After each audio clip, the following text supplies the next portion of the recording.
Hare Krishna.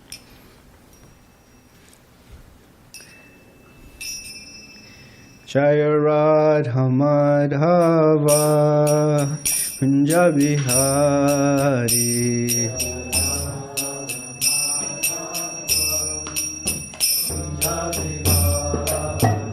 Jaya Radha Madhava Kunja Bihari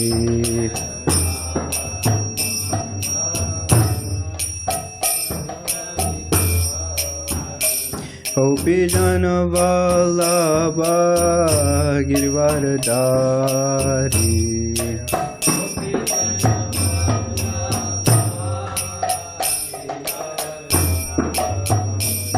Gopi Jana Vallabha Girivardhari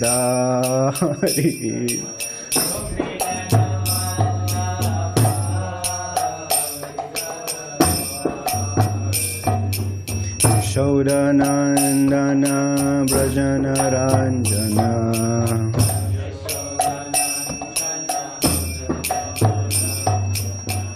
Yashodanandana Brajana Ranjana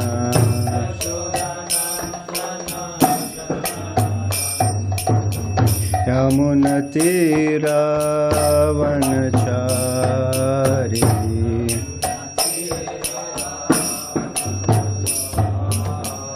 Yamunatira Vanachari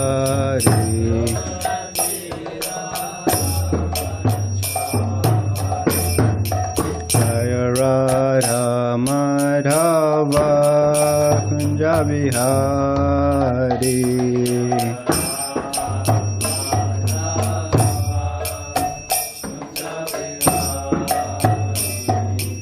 Jaya Radha Madhava Kunja Bihari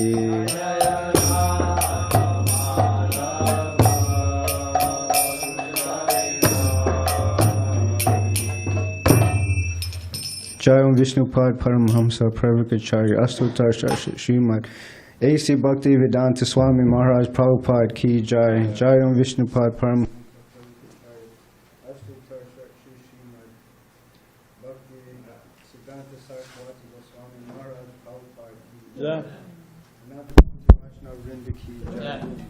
Namacharya Srila Haridas Thakur Ki Jai ISKCON founder Acharya Srila Prabhupada Ki Jai Prem se Koho Shri Krishna Chaitanya Prabhu Nityananda Shri Advaita Gadadhar Shivasari Gaura Bhakta Vrinda Ki Jai Shri Shri Radha Krishna Gopa Gopina Shamakun Arakun Giri Govardhan Ki Jai Shri Vrindavan Dham Ki Jai Shri Mayapur Dham Ki Jai Jagannath Puri Dham Ki Jai Ganga Mai Ki Jai Yamuna Mai Ki Jai Tulsi Devi Ki Jai Bhakti Devi Ki Jai Shri Harinam Sankirtan Ki Jai Brad Mridanga Ki Jai Samaveda Bhakta Vrinda Ki Jai.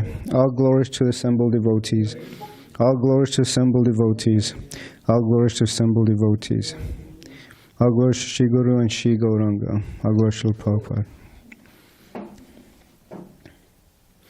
Narayanam Namaskritya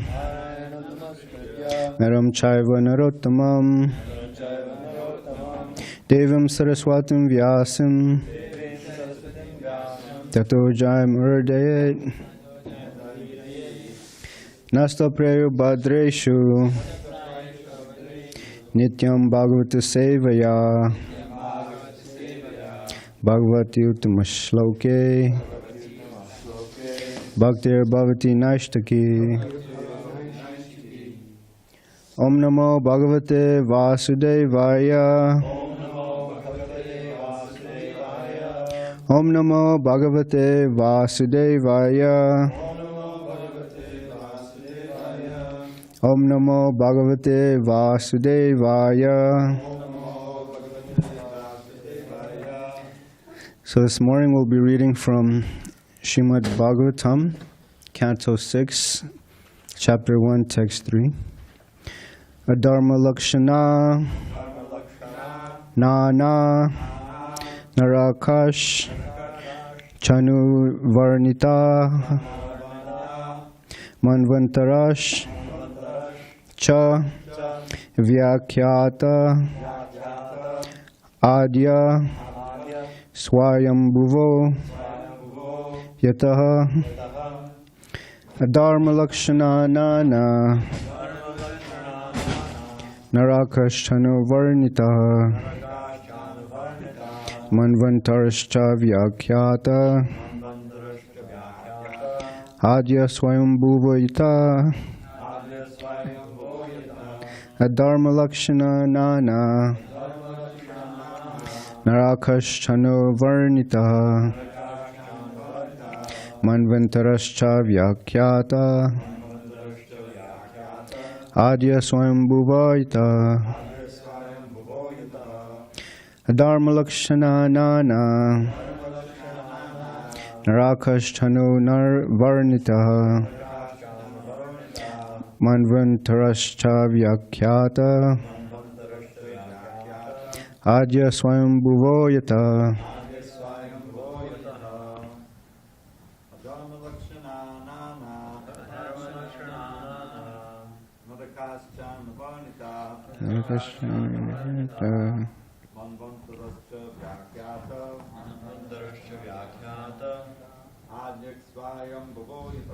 Adya Swayambhuvoyata Dharma Lakshana Nana Narakascha Nirvita Manvantarascha Vyakhyata Adya Swayambhuvoyata Dharma Lakshana Nana Narakascha Nirvita Manvantarascha Vyakhyata Adya Swayambhuvoyata Dharma Lakshana Nana Narakasthano Varnitaha Manvantarascha Vyakhyata Adya Swayambhuvoyata Dharma Lakshana Nana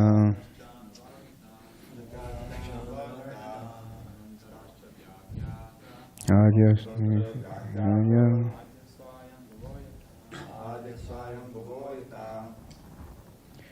Anyone else would like to chant? Zoom? Okay. Synonyms. Adharma Lakshanaha, symptomized by impious activities. Nana, various. Narakaha, hells. Cha, also. Anuvarnitaha, have been described. Manuantaraha, the change of manus in one day of Brahma. There are 14 manus. Cha, also. Vyakhyataha, has been described. Adyaha, the original. Swayambhuvaha, directly the son of Lord Brahma.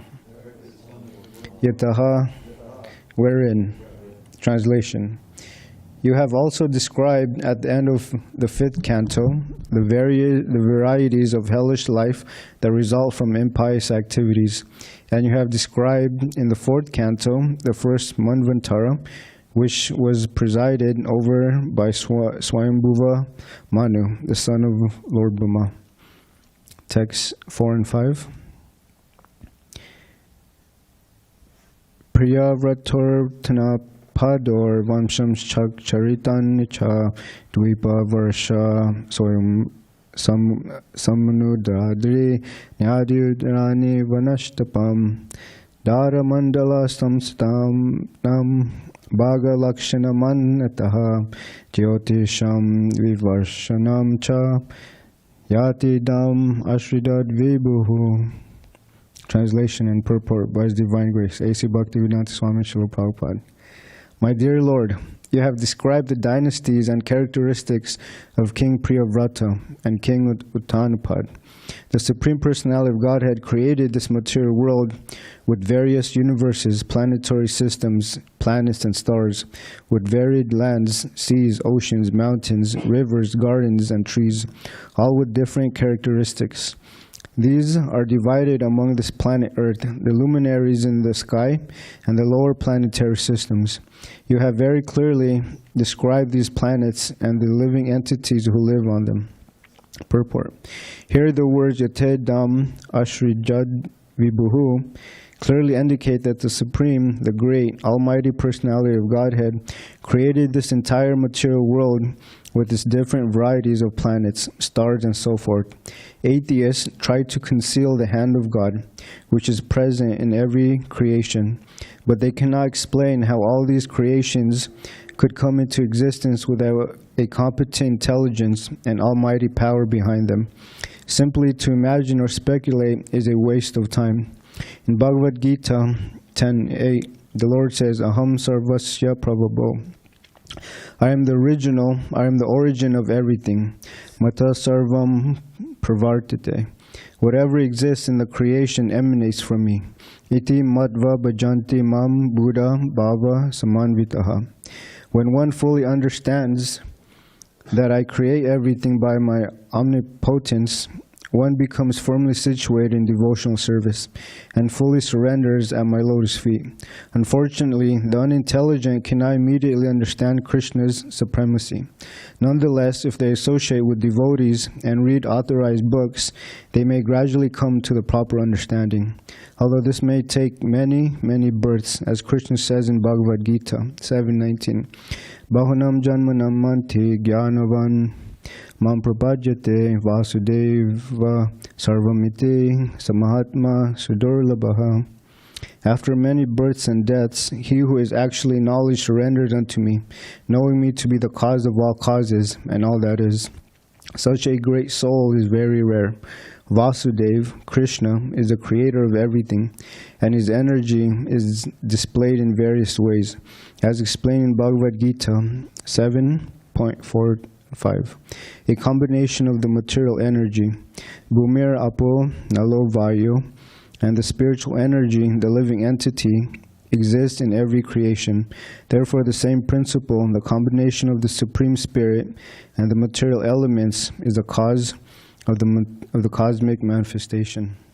Om Jnana Timrandasya Jnananjana Shalakaya Chakshurun Militam Yena Tasmai Shri Gurave Namaha Shri Chaitanya Mano Bhishtam Stapitam Yena Bhutale Swayam Rupa Kadamayam Dadati Swapadantikam Vandeham Shri Guru Shri Yuta Padakamalam Shri Gurun Vaisnavamscha Shri Rupam Sagrajatam Sagana Ragunatam Vitamtam Sajivam Sadvaitam Savadutam Parijana Sahitam Krishna Chaitanya Devam Shri Radha Krishna Padan Sahagana Lalita Shri Vishakan Vitamscha Hey Krishna Karuna Sindhu Dinabandho Jagatpate Gopesha Gopika Kanta Radha Kanta Namostute Tapta Kanchana Gaurange Radhe Vrindavaneshware Vishubhanu Sutta Devi Pranamami Hare Pre Vancha Kalpatarubhyascha Kripa Sindhubhya Evacha Patitanam Pavinebhyo Vaishnavyo Namo Nama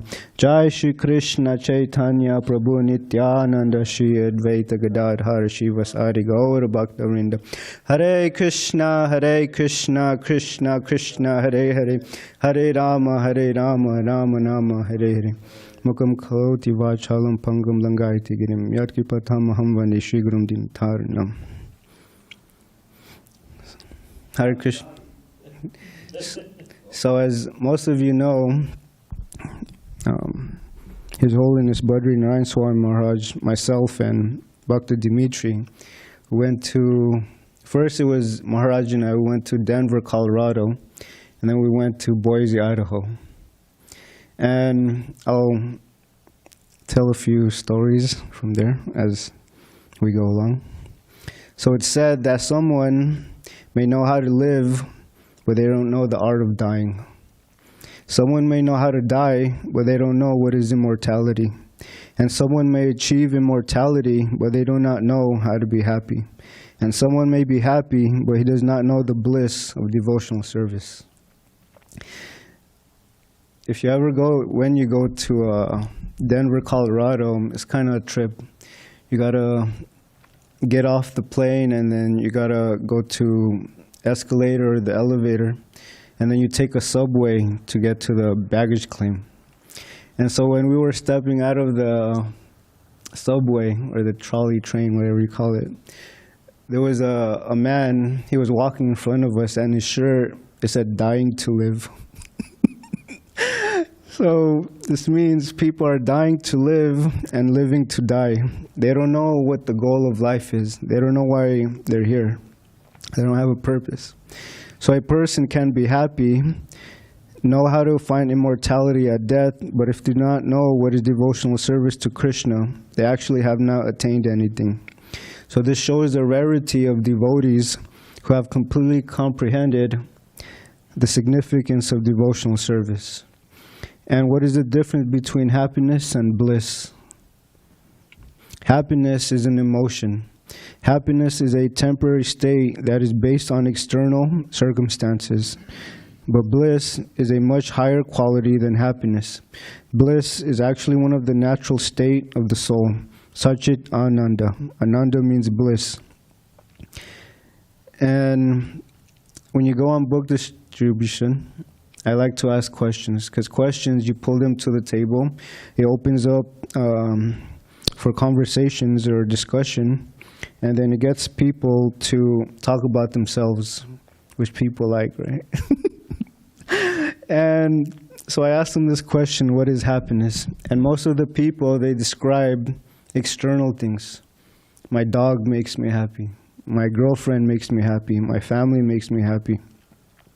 So you can see that happiness is external, whereas bliss is internal. And Chanakya Pandit, he compares a rich man and a learned person. Vidvatvam chanipatyam chanaiva tulyam kadachana. A rich man and a learned person, they cannot be compared. There's no comparison. Why? Because swadesha pujyate rajan vidyan sarvatra pujyate. So this means that a rich man or a king is honored or respectable in his village, in his own country. But a learned scholar is respected all over the world, wherever he goes. So there's no comparison. So this is the position of a devotee. Therefore, a devotee, wherever he goes, he's honored. A devotee has no distinction whether it is heaven or hell, because Krishna is with him either in heaven or hell. So where there is Krishna, there is no question of hell. It is Vaikuntha. In the purport of texts 4 and 5, Srila Prabhupada, he's trying to emphasize, stress, highlight the importance on what is Krishna's position in this world. Because everywhere in this material world, there's confusion, misguidance, and disturbance. Dukkalayam ashashvatam. Dukkalayam means a place of misery. And ashashvatam means temporary. And why is this a place of misery? Because Janma, Mrityu, Jara, Vyadi. Janma is birth. Mrityu is death, Jara is old age, and Vyadi is disease. And these four are actually forced upon the living entity. We don't want to become old, but we have to turn old. Hair turns white, hair starts thinning out, the teeth falls out. The skin begins to sag, wrinkles in the face, Therefore, people have to go and get Botox or plastic surgery. They want to try to be as young as they can, but that's illusion. We move, think, and react much slower than before. And then there's health problems. Incontinence, dementia, cancer, shortness of breath, heart disease, osteoporosis, AIDS. There are many problems we can encounter in this life. And just when everything is going well, right? I live in Southern California. I live by the beach. I own a Ferrari or Lamborghini. I have my fruit drink in my hand, and I have my spiritual girlfriend. Everything's going well, but then mrityu sarva harashchaham. Krishna takes everything away as death. So we should keep this in mind. So when one takes the time to analyze this world, we are not really enjoying. We have some possessions and it gets taken away. And if it doesn't get taken away, we lose it. So lamenting and hankering. So why would anyone with the brain want to go through it again and again and again? But the truth is, we have been going through this life after life after life after life. And there's so many bogus gurus or people out there who say we can try to make a comfortable living here. So that's called the blind leading the blind. When I was distributing books, there's a lot of people that tell me this place is heaven. They compare this earth to be like heaven. And I tell them, if it's heaven, why are we growing old? Why are we dying? Why are we suffering? So there's a lot of people that have this false conception that we can't try to make a comfortable life here in this material world, but we can't. But Srila Prabhupada, he's the only one that told us the truth. He told us we don't belong in this material world. This is not our home, and our real destination is to be with Krishna, the Supreme Personality of Godhead in the Kingdom of God, called Goloka Vrindavan. In the spiritual world, Krishna is playing with his cowherd friends. He's playing pranks with the gopis, right? He's lifting Govardhana. There's so many amazing pastimes in the spiritual world, but here we're just getting older and older every time. And so the first mistake, Krishna says, avajananti ma muda, that fools deride me when I descend in the human form. A lot of people think that Krishna is just a big philosopher. Krishna is an immoral person. Krishna is a made-up person. They don't know who Krishna is. Manushim tanum ashritam param bhāva-majananto mama bhuta maheshvaram. Krishna says, they do not know my transcendental nature as the Supreme Lord of all that be.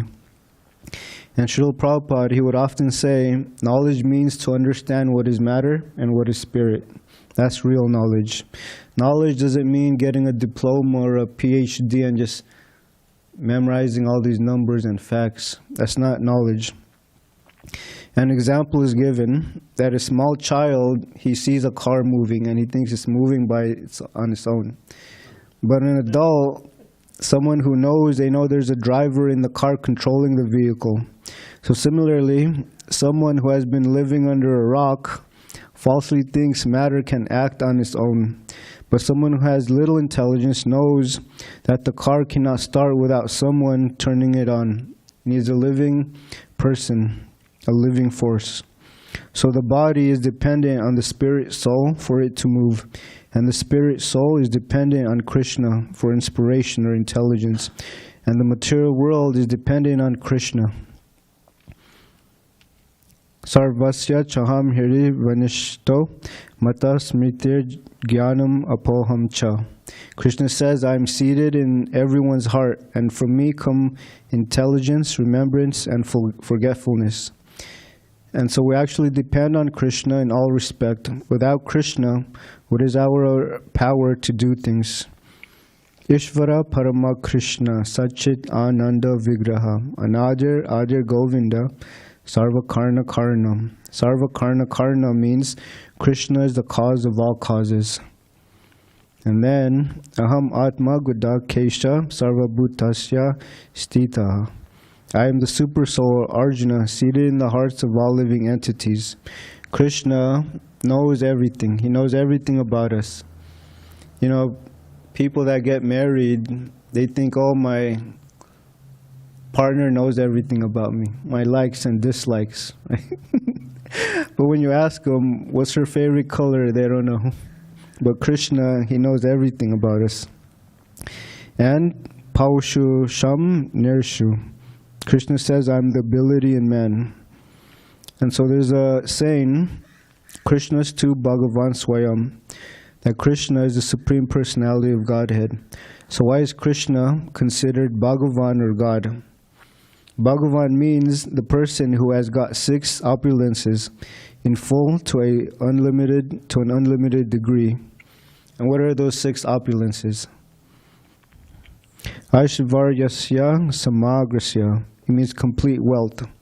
Just like in this material world, people have bank accounts, bank balances. Someone has $1.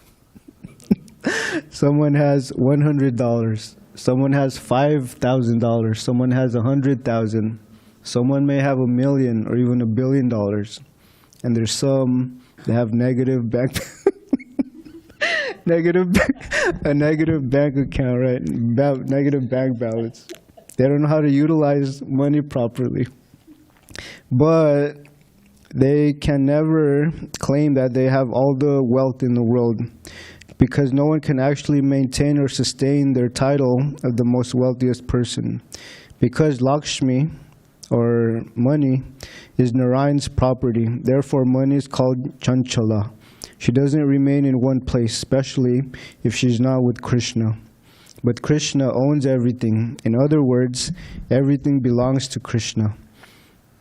Ishavasyam idam sarvaṁ means everything animate or inanimate that is within this universe is controlled and owned by the Lord. Krishna owns everything. And then the verse today, it mentions this in the purport. Ahaṁ sarvasya prabhavo mattā sarvaṁ pravartate.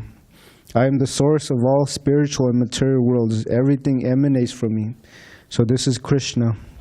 And then Viryasya means strength. There's a lot of competitions, right? Who's the world's strongest man?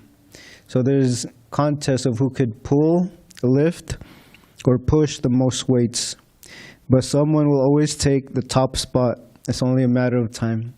Let's say someone breaks the world record of bench pressing 810 pounds. There's another person that will lift 815 pounds. So that 5 pounds difference, it doesn't really make, it's not a big deal, but that title for who's the strongest man is always changing. And then where do they get their strength from? Krishna says, Asmi sarvaṁ sarvatam ahaṁ. Krishna says, I'm the strength of the strong. And Krishna, as a little boy, lifted Govardhan Hill with his left pinky finger. Krishna is balancing and maintaining unlimited universes. This is Krishna. And then, Yashasaha means fame. Someone can be famous in their village. Someone can be famous and recognized in one part of the world. Someone can be famous in all the continents. But can someone be famous on another planet or universe? No, that's not possible. Only Krishna and his devotees. Krishna is known all over the world. People call him Jehovah, Allah, Buddha, Yahweh. So ultimately everyone has heard of God, Krishna. And then Shriya. That means complete beauty. Beauty pageants fuel unhealthy competition. The poor girl is rated according to the judge's standard of beauty. Right? This is a prime example of being in the bodily concept. Even if someone wins 100 beauty contests, since the body of a conditioned soul is material, it will become old. I forgot who it was, but they said celebrities, after a few years, they hide out in their house. They gained weight, they're no longer beautiful or handsome, so they have to hide in their homes because they're no longer attractive. Whereas Krishna, he has transcendental qualities that can attract everyone. Krishna does not get old, nor does his body deteriorate. He has a spiritual body. So how beautiful is Krishna? That's answered in the Brahma Samhita.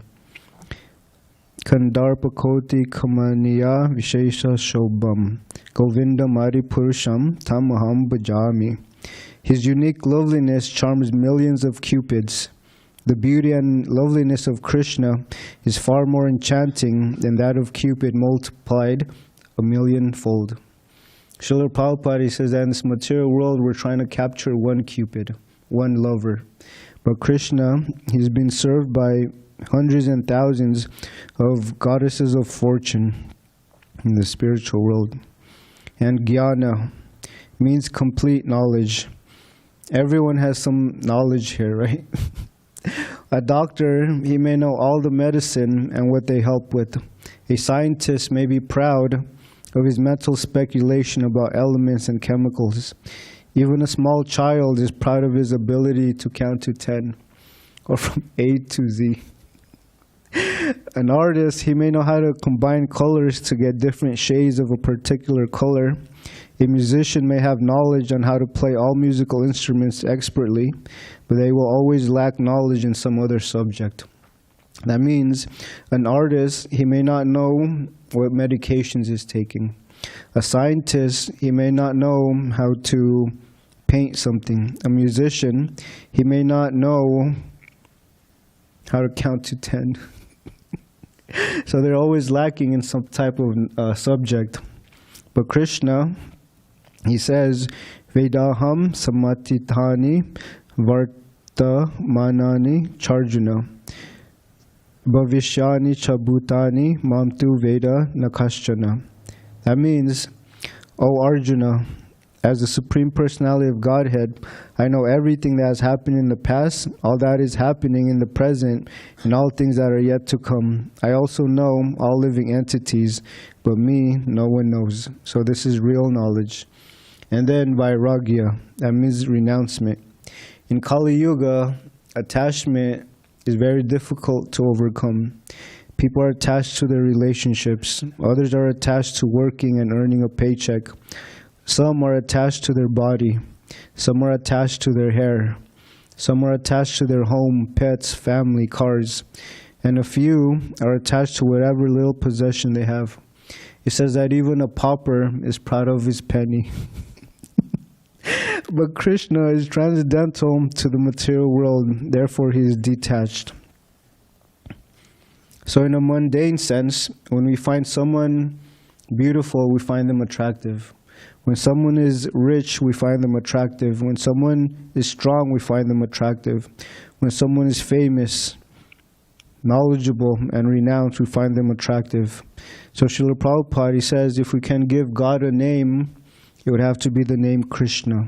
The name Krishna means the all-attractive Supreme Personality of Godhead, because he's full in these 6 opulences. So we should try to understand who is Krishna. And who is that person who has understood Krishna?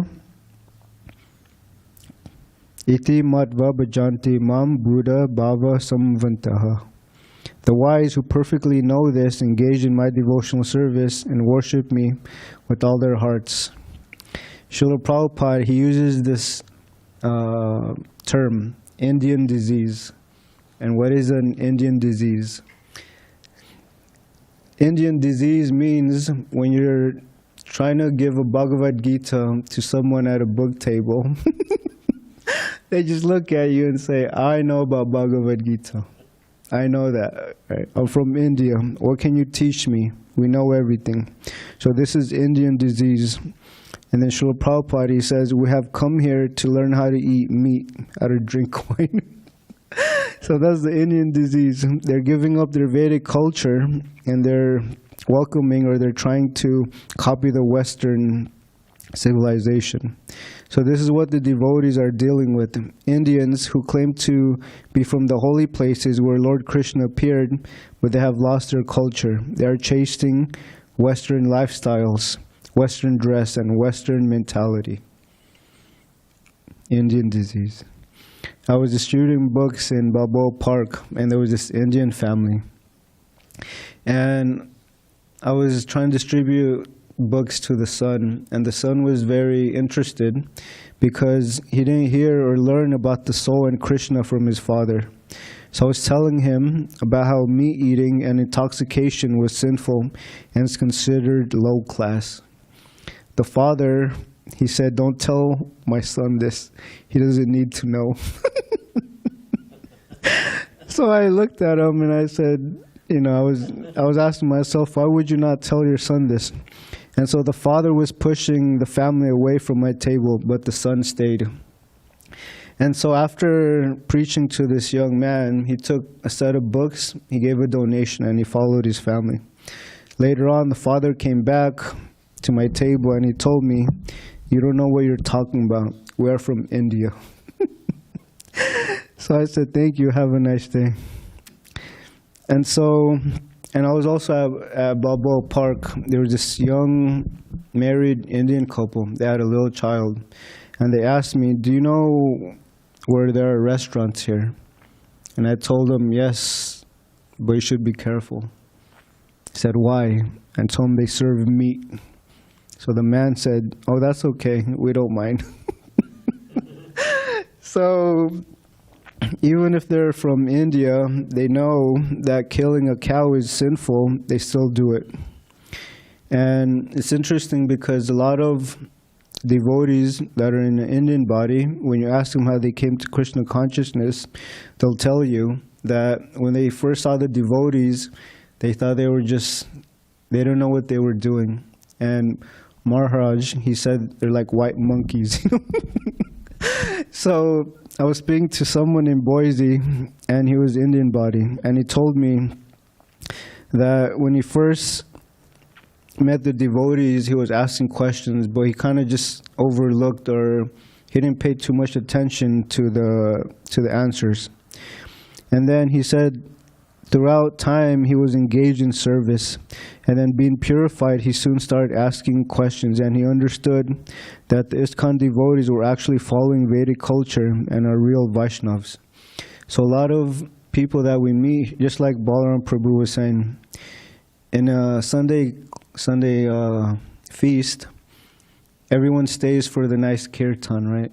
When it's time for philosophy or time for class, they all leave the temple, right? And Balaram Prabhu, he says that Srimati Radharani represents the philosophy, or the Krishna Katha, the discussion. And so everyone, Srila Prabhupada says, everyone should understand the position of God. Then you can love everyone. If you do not know who God is and your relationship with Him, there will be artificial love between you, your countrymen, your family, your friends, everyone. Why? Because it is partial knowledge. An example is people who have become vegans or vegetarians. They might have converted because of health reasons.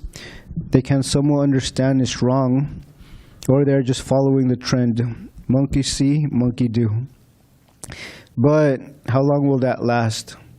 A month, a year, or 5 years, right? It doesn't last very long. But if they can understand how it causes unnecessary suffering to the animal, if they understand there is a soul in the animal, and that soul is part and parcel of God, if they can understand there are reactions to killing and eating animals, if they can understand that the living entity must die naturally, or if they can understand that the animal is trying to achieve a human birth, and if they read Srila Prabhupada's explanation of transmigration of the soul from one body to another, then they may have complete knowledge. Then they can strictly follow one of the 4 regulative principles, which is no meat eating, and it'll likely be to be successful. So someone should have complete knowledge. And Srila Prabhupada, he narrates the story of a hunter, a Vyada. This hunter, he would leave animals half dead in the forest. So the deers, boars, birds, all animals that he hunted, he would leave them suffering in pain. And generally, hunters, they would kill the animals instantly, right? He doesn't leave them half dead.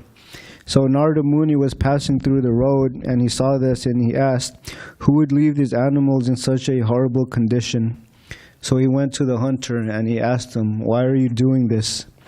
It is better to kill them instantly, and it's very sinful. So the hunter, he explained that he didn't know that it was sinful. His father taught him how to hunt like this. That's why I'm doing this. So Narada Muni explained that this is not good. It's best to give up this business. Killing and half-killing is not very good. An interesting point is that the hunter, he didn't know that killing animals was sinful. He didn't know. And when I go on book distribution, one of the question that I ask is, what do you do for work? It engages them, and I can relate to them. And sometimes I'll get people, they say they're veterinarians, right? They take care of animals. And then I follow up with, are you vegetarian? And you can see their faces react, in a way where, okay, I'm taking care of animals, I'm helping them get better, but then I'm eating another animal. So I tell them it's a contradiction, it's hypocrisy. And so the hunter, he asked Narada Muni, if I give this up, how will I eat? How will I maintain my livelihood? So Narada Muni told him, just give this up and I will provide for your living situation. So the hunter, he was initiated by Narada Muni.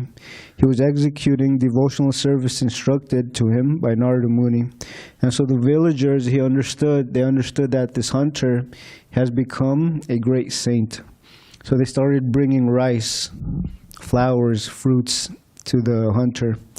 And after some time, Narada Muni, he brought his friend Parvata Muni to show him the hunter devotee, how he has made changes. When the hunter was receiving Narada Muni, he was doing something strange. Srila Prabhupada says that the hunter devotee was jumping. So Narada Muni asked, why were you jumping? There are so many ants, the hunter said, how can I kill an ant?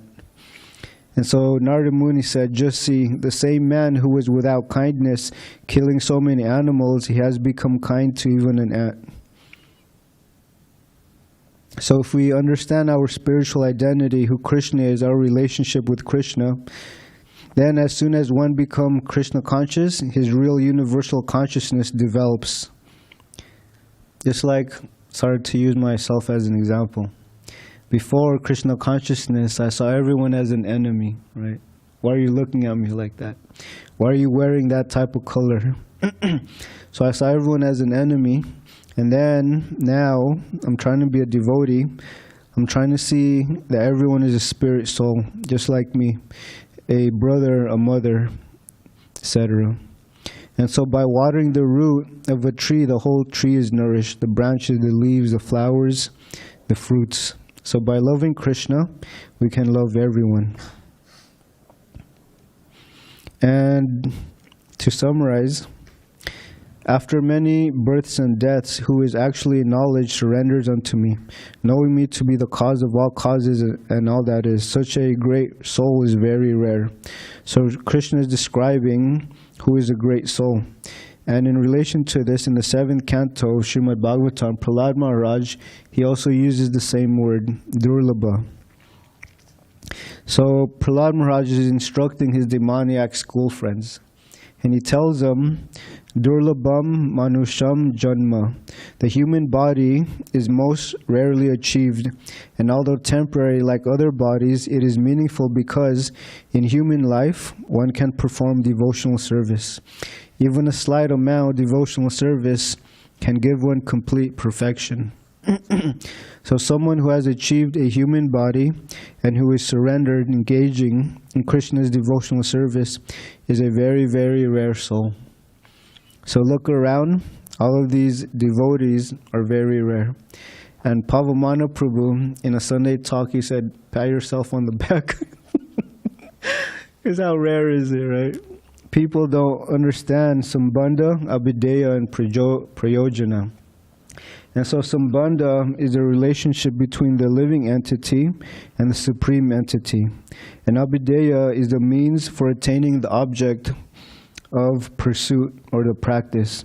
And Prayojana is the goal or the object of pursuit. And Kṛṣṇa, our relationship with Kṛṣṇa is the Sambandha, service. And Bhakti, devotional service, is the Abhideya, is the means for attaining that. And Prema is the Prayojana, is the goal. So how many people out of the 7 billion on earth know these? They don't know. And so we should always remember why we're here, what we're doing, and how we got here. And like Maharaj says, it's something wonderful. So I'll tell one quick story of Boise, Idaho. Idaho, and their license plate says famous potatoes. And what's funny is that Dimitri and I, we wanted to cook something for the devotees in the Boise temple. So we went to the supermarket. It's called Fred Meyer. And when we were getting all the ingredients, you wouldn't believe they didn't have any local potatoes. All of their potatoes were imported from, where was it? I don't know. Yeah, from different places. And when we asked the workers there, do you guys have any famous Idaho potatoes? They said no.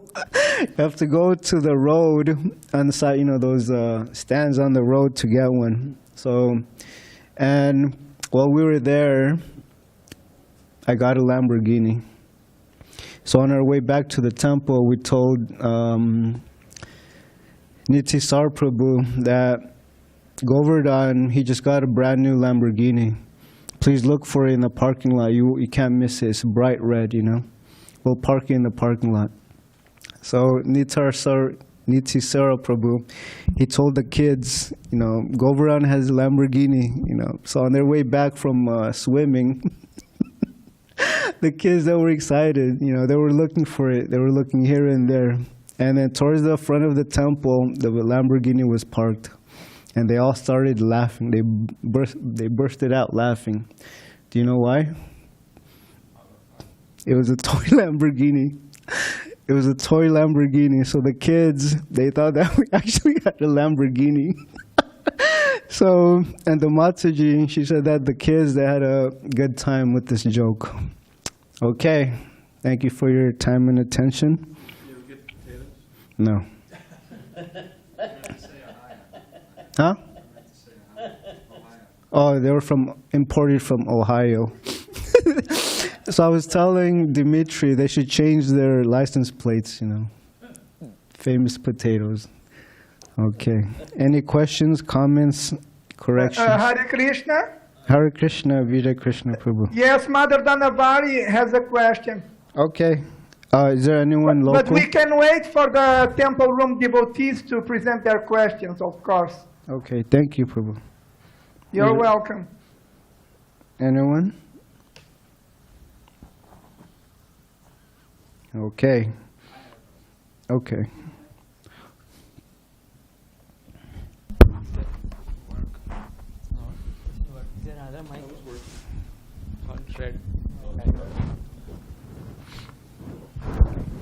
Welcome, by the way. Thank you. Well, this question, obviously, it's going to show that I'm really new with you guys. In the story of the hunter, you said he got initiated.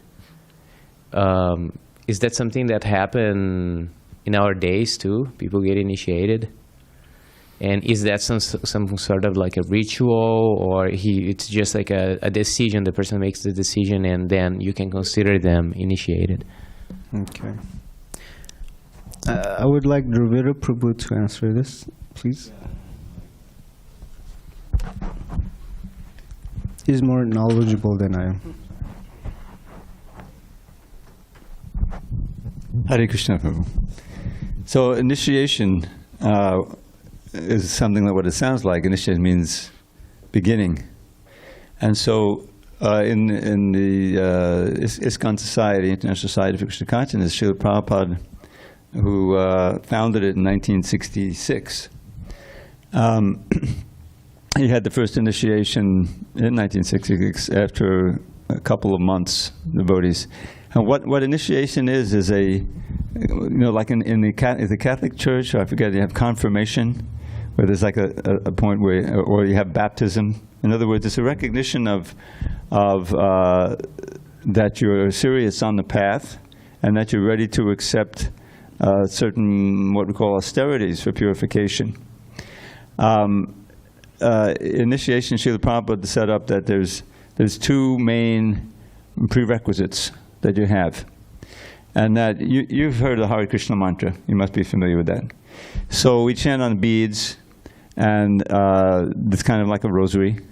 And so when you go around, there's 108 beads that you chant on, and one you don't chant on. And each day, those who are initiated, we have vowed to chant around, go around those beads 16 times, 16 rounds, which takes maybe about 2 hours of meditation. If you're here early in the early morning, we have a morning ceremony at 4:30. I won't get into details about that one, but it's a wonderful kirtan, or we all get together, sing together, honor the deities and the spiritual master, guru. And that takes place at 4:30 in the morning. And then we have another ceremony where we worship a sacred plant.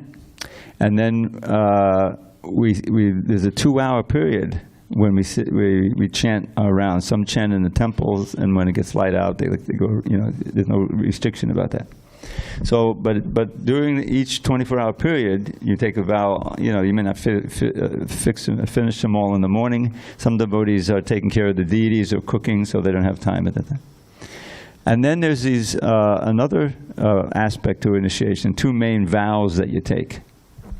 And that is, because Krishna consciousness is a process of purification, and we're trying to, I always like this word sublimate, to redirect the energies that are used for sinful activities or sensual activities, to purify them, to direct them toward God, to be simple about it.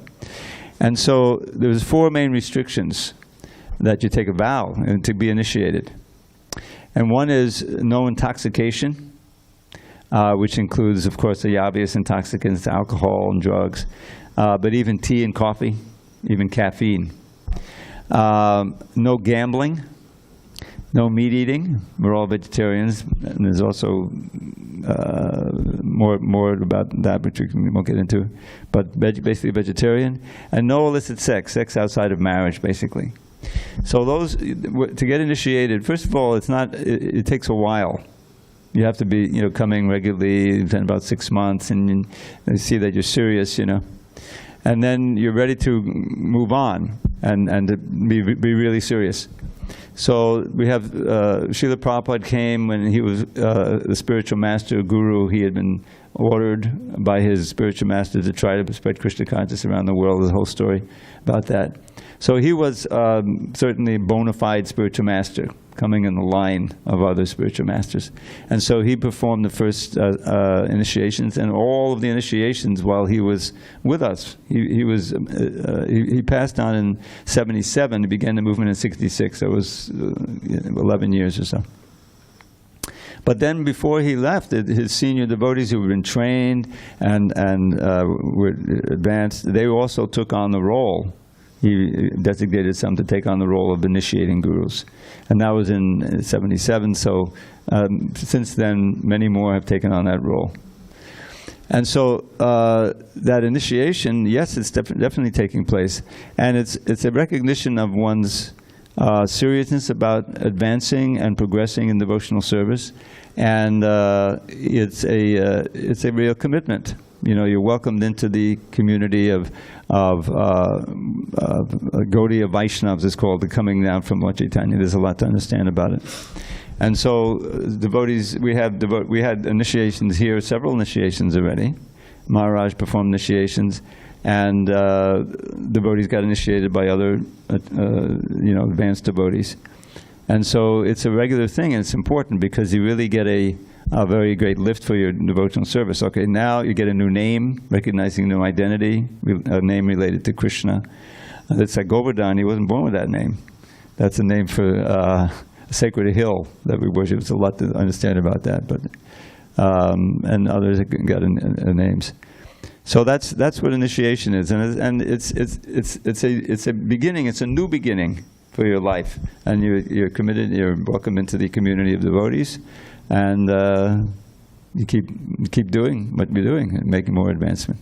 So yes, it's happening today. Without that, there's no growth of the society. Hare Krishna.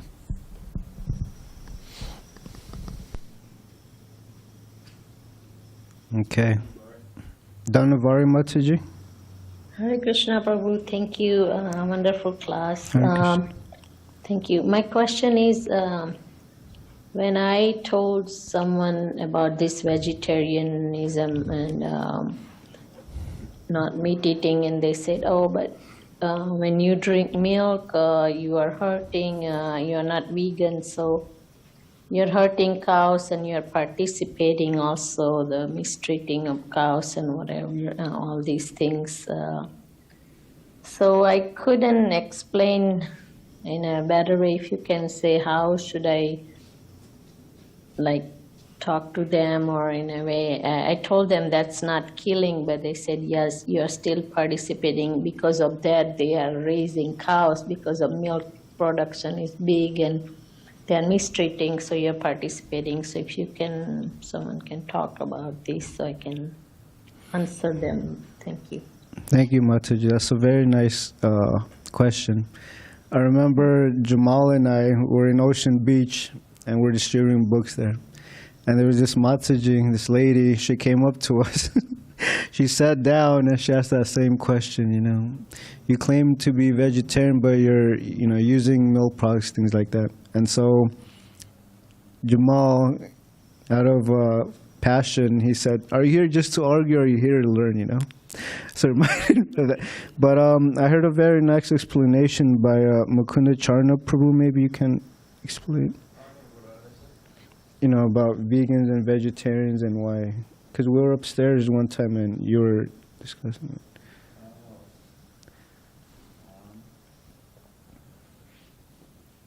Well, I'm not sure that's really totally an excellent question, but Mukunda Charna will give.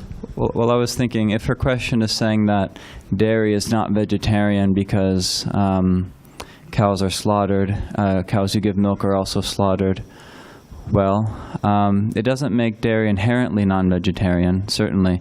It may not make dairy at all non-vegetarian, but at the very least, it doesn't make dairy inherently vegetarian because you can collect and consume dairy without any harm for the cows, actually with great care for the cows, which they would never get on their own, because cows are domesticated animals, which if they have a baby, if you see any of these cows, these dairy cows, if they have a baby and then they don't have any any humans taking care of them, then they tend to get mastitis and die from that because they produce more milk than their calves can drink.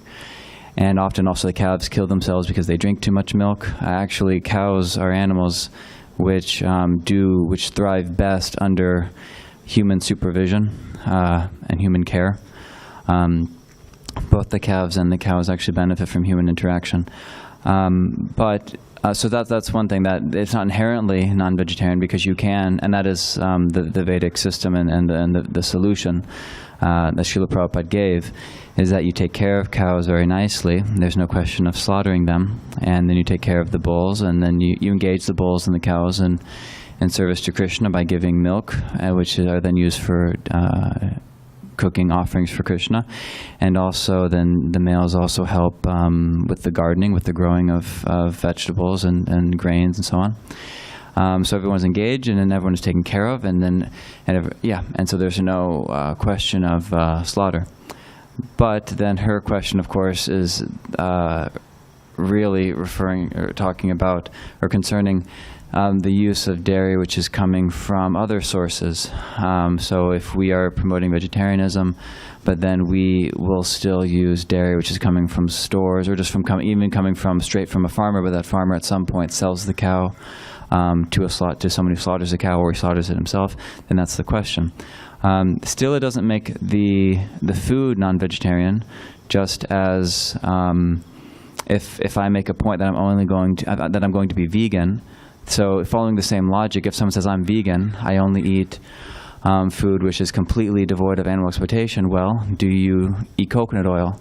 And if you eat coconut oil, where does it come from? Does it come from San Diego, or does it come from Thailand or Taiwan or some other, or the Philippines or something? And then if it does, then how does it get here? Does it come on ships which use fuel, which pollute the oceans, or which also just the ships could cause various animals to die? What to speak of other labor going on there and exploitation of humans and other animals to get that coconut oil to America? And what about quinoa? Where does your quinoa come from? Does it come from countries where there's slave labor? So many things like that. So you could say that, and there would be validity to it. But then you would have. It seems that if you were to be consistent philosophically or ethically, you'd want to extend that point to the other things in your life. What about the clothes you wear?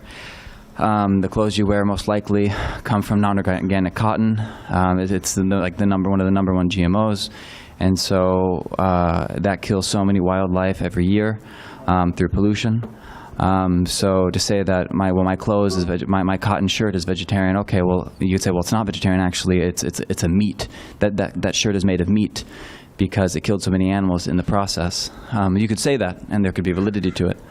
But to fault the Hare Krishna movement or the Vaishnavas for their consumption of milk seems to be something like that. That does not mean that's not a cop-out for the real solution and the standard which Prabhupada gave us, which one could argue we are not fulfilling. Or, one could make that argument that Srila Prabhupada gave us an order, gave us a direction to go in, and we have not fulfilled that yet, and therefore we should not feel comfortable with that, and we should be striving to correct that. That's a good point. Because our solution, Prabhupada's instruction, is to protect cows and then only take that milk. But if you're going to say the Hare Krishna movement is hypocritical, and therefore I'm better than the Hare Krishna movement, or I have a better philosophy, or I have a better lifestyle, and the Hare Krishna movement is lower than me because I don't consume dairy what they do, it seems to me, and perhaps to some, that that's inconsistent.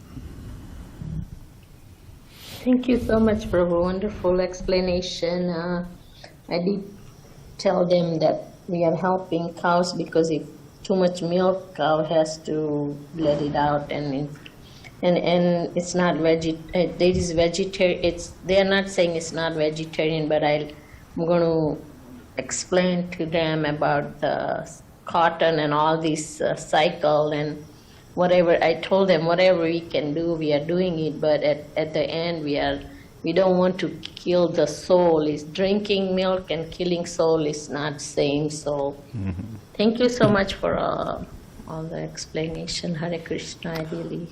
Also, on a more positive note, maybe instead of arguing or debating, we could always encourage them that it seems that you have compassion in this regard, and you maybe have some passion in this regard, and therefore I encourage you, and probably encourage people, that if you have the facility, then try to get this going, rather than just criticizing those who are taking dairy from poor sources. Then perhaps some of these people who are concerned with the cows, which is very good, that's very good to be concerned with the cows' well-being, then maybe they can be part of the solution by starting their own farm or their own cow protection program. And if they can't, then perhaps donating to those projects which are there. There are so many people in California who would have this argument, which none of ours encountering, but we have a little cow protection project in Escondido, and I can tell you, on one hand, how many people donate to that. It's very small. There's so many people who talk about, we need to protect the cows, we need to protect the cows, but I don't see many people doing that. In fact, so many people in the vegan movement, or so many, or just people who are really be very harsh about people, how you're exploiting the cows, they will happily spend so much money on Starbucks, or so much money on even plant-based milk, or so many other things, importing things from all over the world, even, coffee from all over the world, not fair trade or fair trade, whatever, but they'll use their money for so many things, but then they won't use it for cow protection. So I'm being negative again, but perhaps on the positive side, if people just bring this up to us, we can say, thank you for bringing this up, thank you for being concerned, it's very important you're concerned, please, please, please try to see what you can do to help this problem, help us in this regard. Maybe you can start a cow protection project for the temples, or just outside the temples, either way. So. Very, very nice Prabhu explanation again. Thank you so much. And their problem was like, why am I being judgmental for meat eater? And I'm like, not trying to be judgmental, but I'm just saying it. We are judging every minute. We have to judge in a way that I'm protecting myself, but you have right. Whatever you have to do, you do. But I'm just saying. So anyway, that this person wasn't like, they don't want to do anything like you said, but right. They just want to argue, sake of argument. But thank you so much, Hare Krishna, and I got more knowledge now in a deeper way, so I can explain. Thank you so much again. Hari Bol, all glories to Srila Prabhupada. Thank you. Vijay Krishna, we may have time, but if you have a quick question. Well, I need to know, how do you explain that inside the body of a cat or a dog there is a soul? Because some people say that only in more developed forms of life, like the human form of life, there is a soul, but in animals and trees, for example, the soul is not existing. How do you explain that inside the body of a cat or of a dog there is a soul? So Srila Prabhupada, he would always ask, what's the difference between a living body and a dead body? So people would say consciousness, life, but Srila Prabhupada, he would say that consciousness and life are actually symptoms of the soul. As soon as the soul leaves the body stops working, functioning. So the soul is what's animating the body, and any person with, brain matter can understand that there's something within the body that's acting, or you can say that's causing the body to act, to move, things like that. I hope that helped you. Yes, Prabhu. Wonderful answer to my question. Thank you very much. Hare Krishna. Hare Krishna. All glories to Srila Prabhupada.